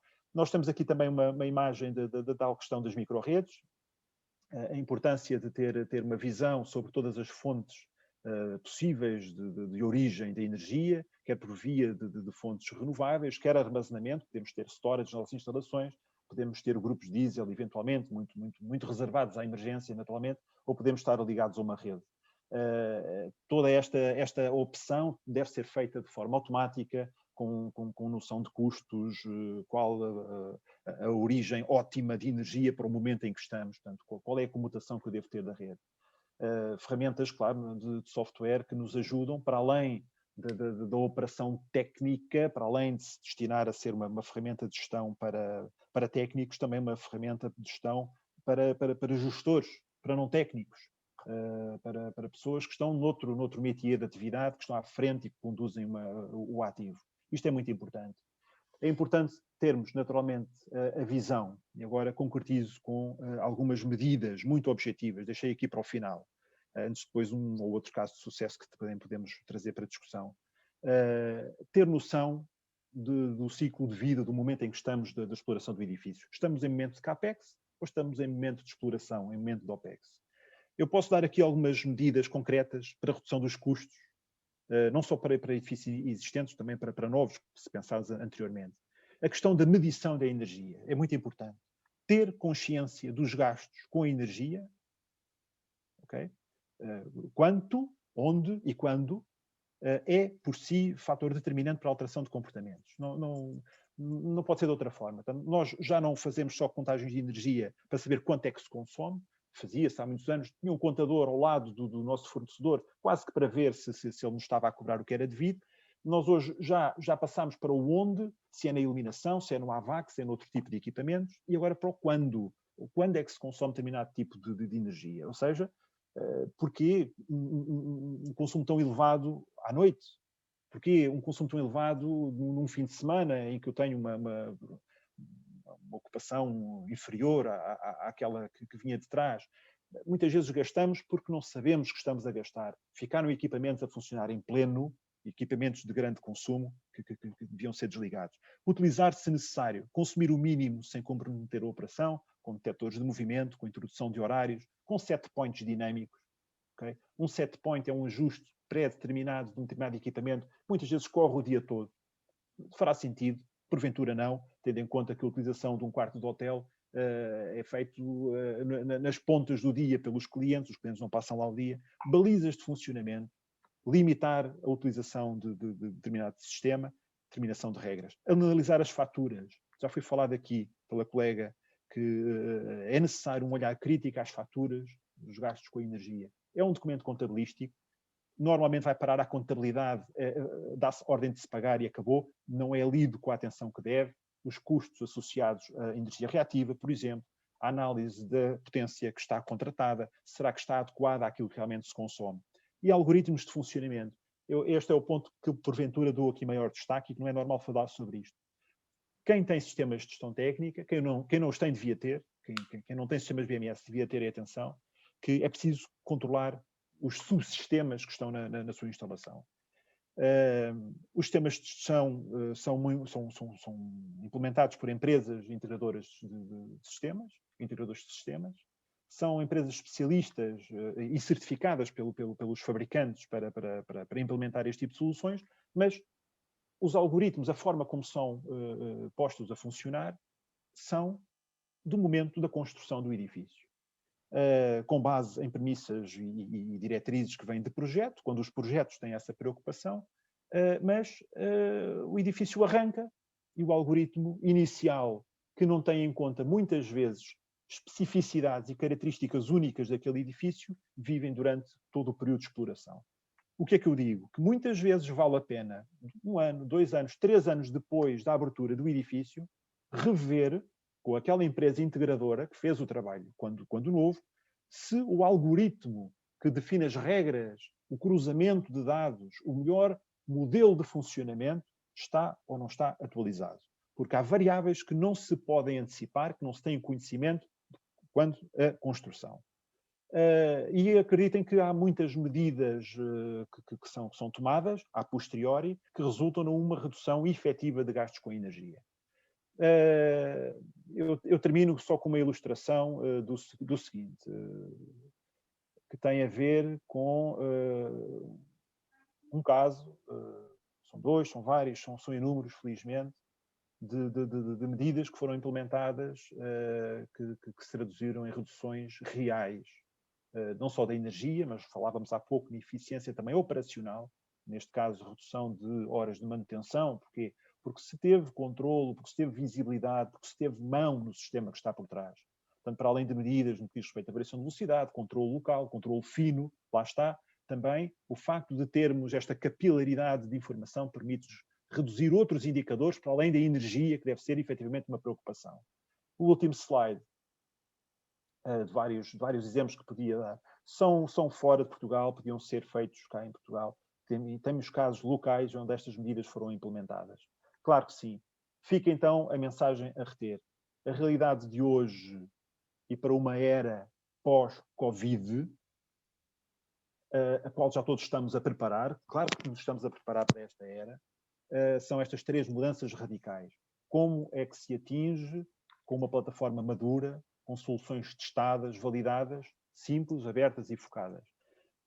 Eu termino, agradeço esta oportunidade, fica o contacto, fica naturalmente a disponibilidade para qualquer questão que queiram colocar. Passo a palavra, professor Carlos Alegria.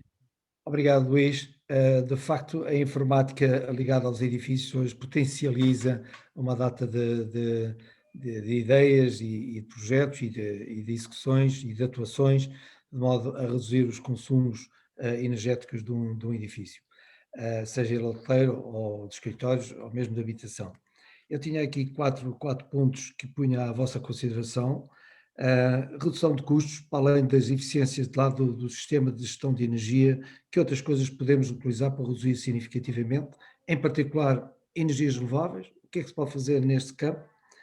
Perguntam também aqui relativamente a apoios financeiros, eu essa aí posso depois responder. E o preço de energia elétrica, esta mais para a Vera, o que é que será o futuro da energia elétrica? Vai aumentar, não vai aumentar, tendo em consideração a séria ameaça que ainda persiste do déficit tarifário, que ronda os 3 mil milhões de euros e que não é para ser paga pelo Estado, mas por todos nós, a nível individual e pelas empresas. E depois, relativamente ao carvão, sabemos perfeitamente que o carvão desceu significativamente, sabemos que Sines já parou de produzir, mas ainda temos o pego a produzir energia elétrica através do carvão e há a ideia de não ser carvão, mas biomassa. Por último, há uma questão que puseram, que algum de vocês pode ser que saiba, eu não tenho esses dados, que é o custo do quarto por ocupado. Referente à taxa de ocupação, referente a tudo o resto, enfim, eu acho que é muito difícil conseguir ter para cada hotel, deve ter o seu custo de ocupação do hotel em relação ao número de clientes que tem. Eu não tenho esses dados, apesar de ter um hotel, tenho a nível global, mas não tenho a nível individual do próprio quarto. Não sei, aqui da redução de custos, talvez quer a Ruth, se quiser dizer alguma coisa relativamente à introdução das energias renováveis na área da hotelaria. Sim, portanto, a Endesa também está realmente a fazer um forte investimento já desde há muitos anos naquilo que são as energias renováveis e no que diz respeito particularmente ao autoconsumo através de painéis fotovoltaicos.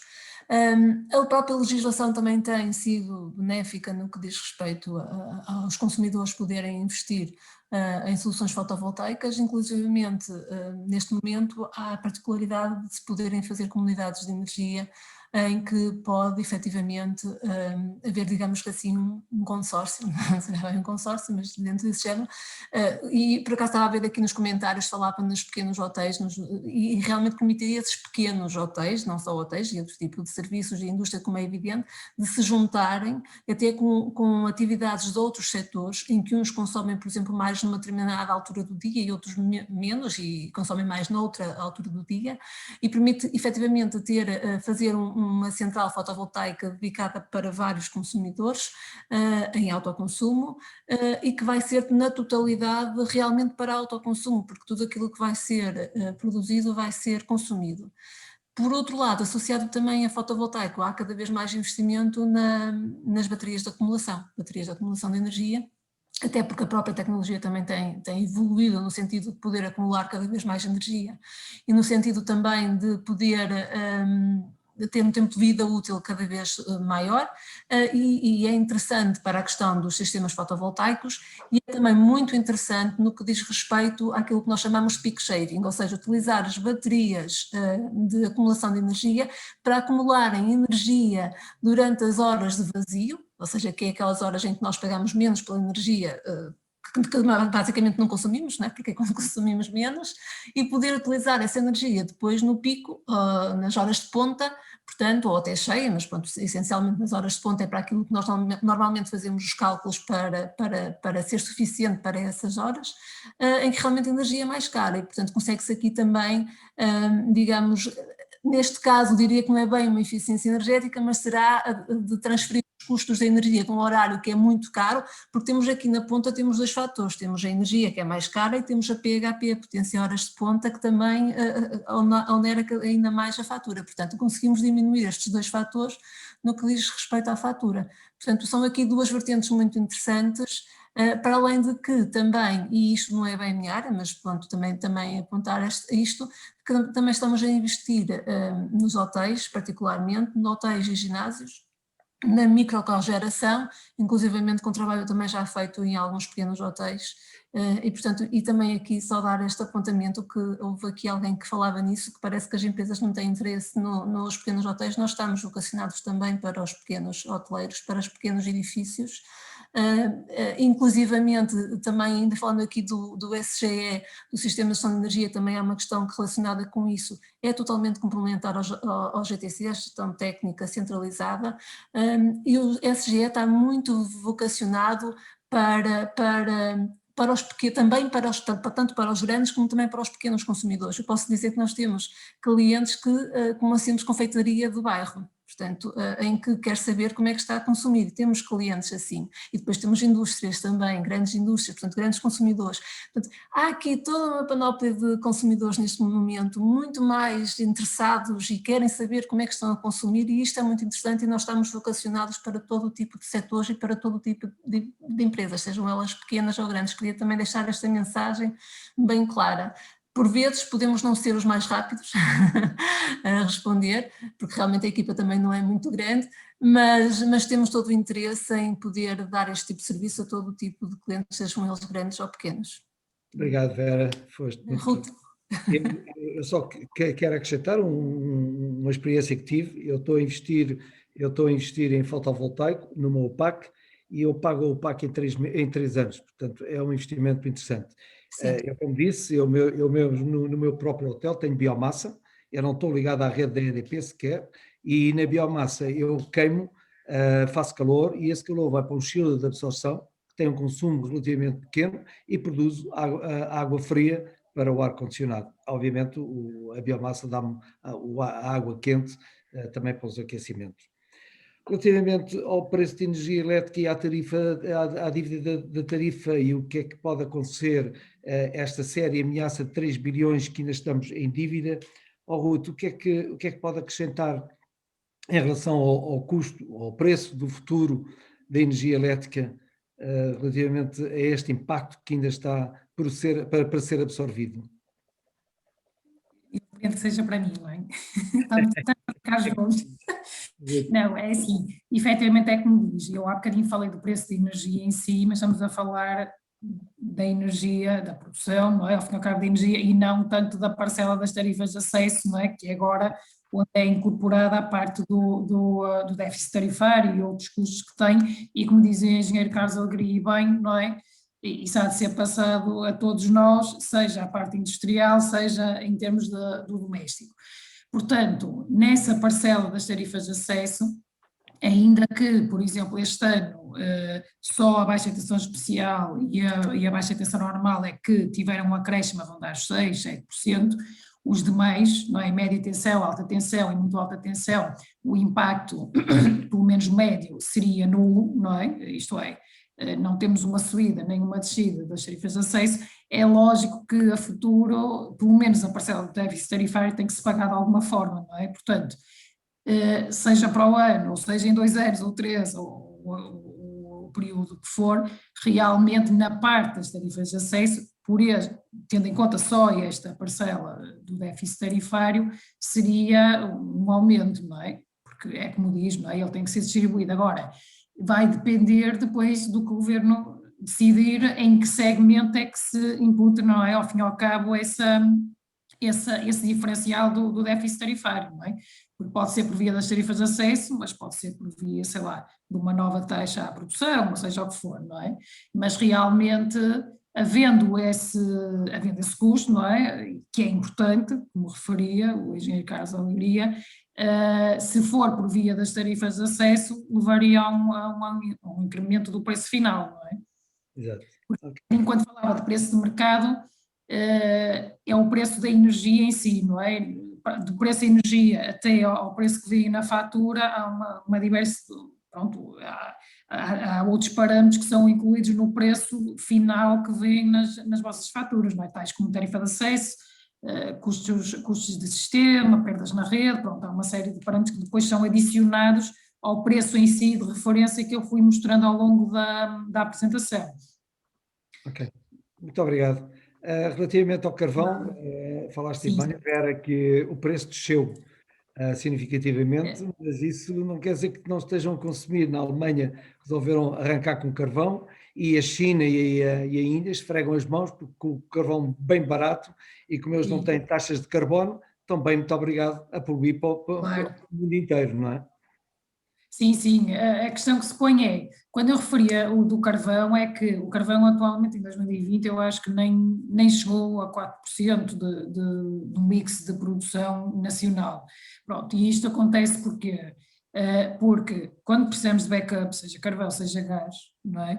O carvão cada vez se usa menos e passa-se a dar preferência ao gás, até porque entrar com um custo de produção mais baixo do que o carvão, muito por via deste aumento significativo dos direitos de emissão, não é? Porquê? Porque o carvão emite 1 para 1, não é? Ao fim e ao cabo, e o gás acaba por emitir 1/3 praticamente. Portanto, quando os custos do CO2 estão bastante, pronto, estão em níveis como vemos agora, nos 40 euros por tonelada, enquanto que comparávamos no início de 2018 com 10 ou menos de 10, não é? 10 euros por tonelada, é lógico que quanto mais elevado estiver o preço do CO2, porque era uma das questões que tinham aqui também no bate-papo, assim aproveito e respondo às duas.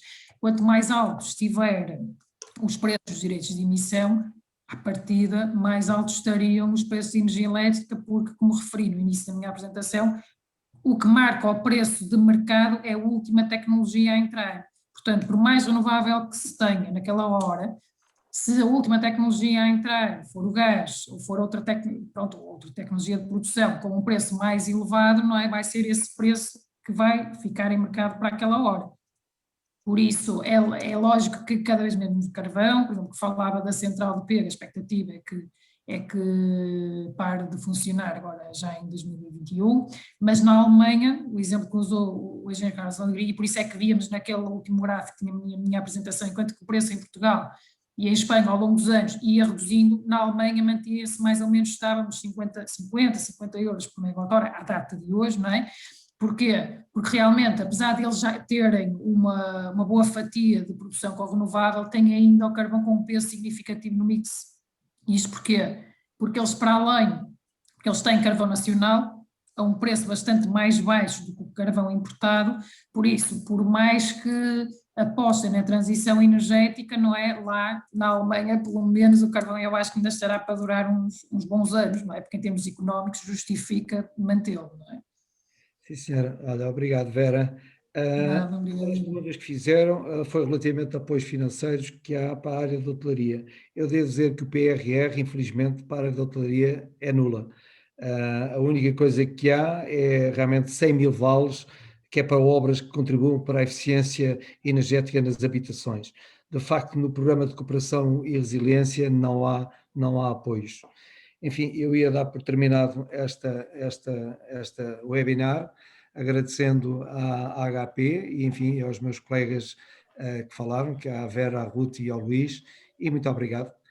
Qualquer pergunta que queiram fazer ou queiram obter cópia deste webinar, por favor, dirijam-se à HP. Entretanto, eu penso, Ana Rita, podemos passar o filme ou é impossível? Não vai ser possível passar. Não vai ser possível passar o filme. Ok, então, olha, bom dia a todos, tenham cuidado convosco e até breve. Muito obrigado. Obrigado, até a próxima.